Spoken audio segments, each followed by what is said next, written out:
আরে তোমরা কি করছো? এ বাবা, দোকানদারি করছো না তোমরা? মা ছেলে মেয়ে সব চিপসগুলো খেয়ে নিচ্ছ। কি হয়েছে? এখন নতুন চিপস এসেছে, আগে আমরা খাবো, ছেলে মেয়ে খাবে, তারপরে বিক্রি হবে। তো যদি দোকানের চিপস তোমরা নিজেরাই খেয়ে নাও তিনজনে, একটা চিপসে কত টাকা লাভ হয়? আরে আগে নিজে পেট পূজা, তারপরে সমাজ পূজা। তো কোনো চিন্তা নেই, আগে ছেলে মেয়ে খাবে। যেহেতু নতুন এসেছে এই চিপসটা খুব সুন্দর খেতে, ঝিনুক চিপস। আগে আমরা খেয়ে টেস্ট করবো, তারপরে কাস্টমারকে খাওয়াবো।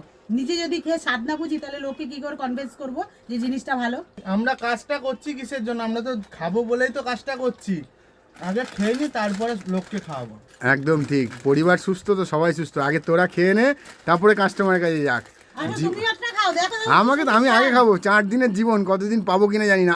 বন্ধুদের জন্যই তো রেখেছি, এই যে বন্ধু। তোমরা এদিকে কথা বলে যাচ্ছ, মেয়ে কিন্তু ওদিকে টুকটুক করে খেয়েই যাচ্ছে, ওর কোনো কথা নেই। কি রে, চিপস সব খেয়ে নিলি?